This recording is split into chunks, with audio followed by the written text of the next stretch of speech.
Et quand on discute avec eux en off, je peux vous dire qu'on apprend des choses. C'est limite ce qui se passe tout en haut. Ils sont livrés à eux-mêmes, en fait. Personne ne les aide, personne ne les oriente. Et il y a ce problème qu'a mis en lumière Saïd N'Jimi, qui est qu'il y a des trios, et qu'un trio ne peut pas arbitrer un autre trio. Ce qui est complètement fou, puisque, on le sait, tous les trios ne s'aiment pas. Il y a des rivalités, il y a de la concurrence. Il y a de la concurrence, il y a des hiérarchies. Donc ça ne peut pas fonctionner. C'est déjà plié d'avance. Après, regardez les matchs. Moi, j'ai fait Nantes-Lyon. Nantes, sur la fin de match, pareil. Des décisions litigieuses. La Casette, le coup de coude. Voilà. Décision qui... C'est ça. Bon, voilà, il faut le faire pour pas sanctionner ce genre de geste. Mikotadze, encore là, on l'appelle, il y va. Alors pour une fois, il déjuge la barre. On n'a jamais vu ça encore. C'était pas fait encore, mais... Donc on s'en sort plus. Et évidemment que c'est un aspect sur les matchs. Lesmelou qui se fait expulser contre Lyon. Ça veut dire que Lesmelou ne peut pas jouer le match d'après contre Monaco. Carton pas retiré. Pas retiré. Vous pensez Et que ils perdent. Et vous pensez que ça handicape pas Brest sur le match si. Et sur les 10 dernières minutes contre Lyon, ça handicape pas? Est-ce que Metz, il restait 8 minutes d'arrêt de jeu avec Mikotadze, il n'y avait peut-être pas une chance d'essayer d'arracher une égalisation?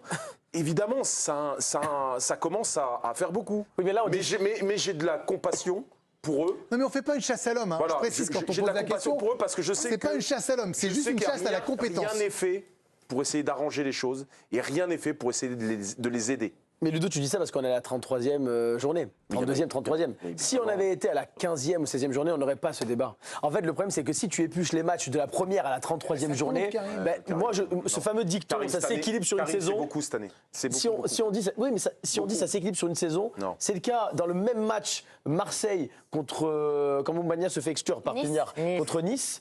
L'OM obtient un penalty qui est litigieux aussi. Et juste avant, mais les deux actions sont scandaleuses. Dans le même match, ça s'équilibre. Dans le même match, il y a une décision favorable, défavorable. Donc sur l'année, tu verras que c'est toujours pour les mêmes. Non, je suis pas d'accord avec ça. Mais non, mais je suis pas d'accord avec ça parce que il peut y avoir du supporterisme chez certains arbitres, il y a pas de souci. Mais je suis pas sûr qu'un arbitre se dise aujourd'hui je vais carrer ce club-là, aujourd'hui je vais carrer cette équipe-là. C'est impossible, c'est impossible. Donc c'est vieux comme le monde et comme le foot finalement. Aujourd'hui, la VAR, ce sont des hommes, c'est pas binaire, ce sont des hommes qui analysent également des décisions d'un arbitre qui est sur le terrain. Là où je te rejoins, c'est qu'il y a, à l'époque, on avait un arbitre qui décidait, point barre, alors qu'il avait raison ou tort, peu importe. Là, il y a un arbitre qui décide, il a peut-être tort, un autre arbitre dans le quart, enfin pas le quart, mais à Paris, qui décide avec un autre arbitre et qui a peut-être tort aussi. Et en fait, c'est toujours subjectif. Je suis d'accord avec toi sur l'équilibre sur la saison.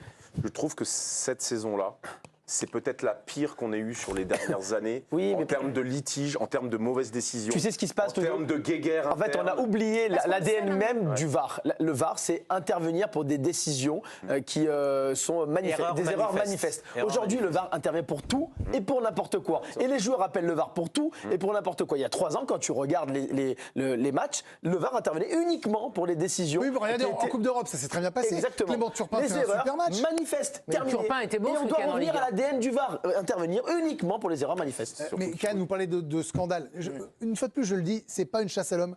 On n'est pas là pour dire que des arbitres sont pour le supporterisme d'un club ou l'autre. Non, c'est juste qu'à un moment, si on prend l'exemple de Metz ce week-end, mais à quel moment, et moi j'ai pas été sur des pelouses de Ligue 1, mais comment on peut te donner un rouge et en plus en allant voir les images et derrière en 10 minutes se déjuger. Moi, je ne comprends pas le moment de panique. Alors que Monsieur Buquet, c'est parce qu'il a pris le feu.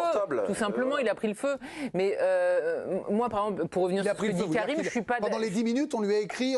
C'est sûr, évidemment qu'il a pris le feu. Et encore, ce n'est que Metz, petit Metz. Imaginez ça avec le Lyon de Jean-Michel Aulas. C'est-à-dire que c'est honteux. Et c'est toujours pareil. C'est-à-dire que ce que Mikotadze a subi, et a priori ça va être corrigé, ça n'arrive jamais si c'est Kylian Mbappé, Aubameyang, etc. C'est-à-dire que Mikotadze, il va de façon véhémente sur Kalimundo, il s'arrête, il ne le touche pas.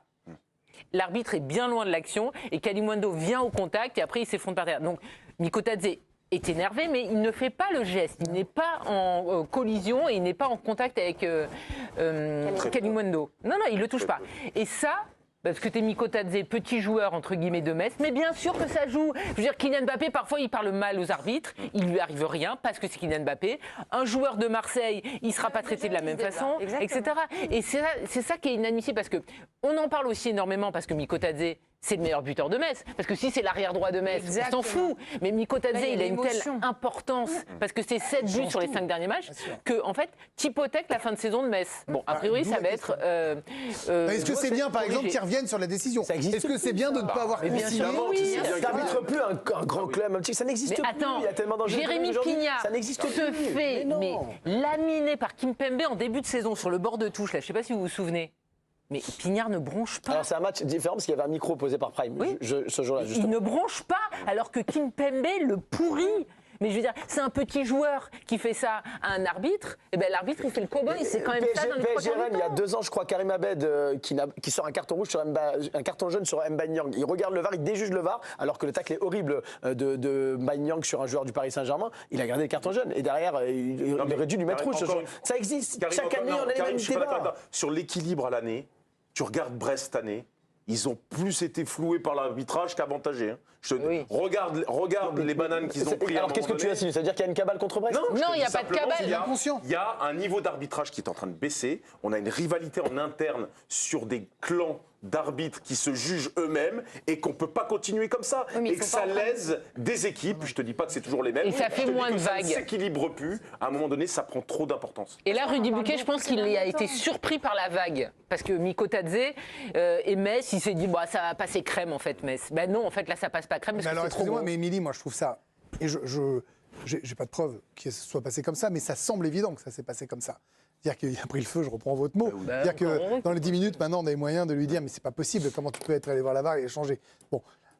Si déjà Mikotadze rejoue, et que le carton n'est pas consigné, n'existe Mais pas, déjà, rien au que le moins, fait qu'il c'est revienne déjà sur ça. sa décision, ça veut dire que aussi c'est possible. Et je trouve ça même très courageux, vu ce que tous les arbitres se prennent dans la tête là ces dernières semaines. Le fait qu'il revoie ses décisions, bah, merci Monsieur Buquet, ça veut dire que vous voyez comme nous. J'espère juste qu'il n'a pas subi trop de pression et que c'est pour ça qu'il enlève le... Enfin, j'espère juste que les raisons sont bonnes. Par contre, il faut souligner le fait que du coup, c'est possible. Parce que pour que ça fausse un championnat, moi je trouve que, enfin, pour répondre à la question, non, l'arbitrage ne fausse pas le championnat. Là, il nous asticote sur les derniers jours parce qu'on souligne énormément. Sur toute la saison, là, d'erreurs. Émilie. Mais honnêtement, oui, mais ça n'a pas faussé le Non mais championnat. d'accord, ça Il y a fausse pas. Il n'y a pas des mais tous clubs les qui ont perdu week-ends, il y a des points. des énormités. Tous les week-ends, il y a des énormités. Mais tous les clubs, Oui, mais peuvent crier au depuis, scandale. Beraldo qui se fait exclure à Marseille, c'est une aberration. Mais Et pourtant c'est évidemment. PSG. Et Mais pourtant c'est on est le PSG, d'accord. donc c'est pas contre les petits Oui, alors, clubs. c'est Mais vrai, sauf c'est que vrai que l'expulsion de globalement- Beraldo, Ah oui. nous dire que Beraldo filait droit au but, ça paraît quand même D'accord, assez mais sauf l'aberration, que c'est le globalement, c'est les petits clubs qui subissent plus. Mais Beraldo aurait jamais dû être expulsé, on est d'accord aussi. Mais En ça tout soulève cas. le sujet de l'arbitrage, pardon, ou quoi qu'il en soit, et je rejoins Ludo, mais à 1000%, il faut vraiment aider les arbitres. On ne peut pas leur tomber Mais dessus. vous voyez, ils veulent mettre la sonorisation, c'est formidable. Ça n'aide Mais moi, rien j'aimerais du beaucoup tout. qu'il y ait la sonorisation des échanges entre le VAR et l'arbitre. C'est impossible. Non, mais ça n'arrivera pas. Ça n'arrivera jamais. Et il vaut mieux pas pour eux. Je dis, j'adorerais, mais j'ai conscience que ça Et n'arrivera puis pas. la sonorisation n'a rien à voir avec la décision de Buquet. hein. Non, ça n'a rien à Donc, voir. Mais ça ça, c'est encore autre chose. C'est pour permettre de montrer le côté humain, la difficulté, les dialogues.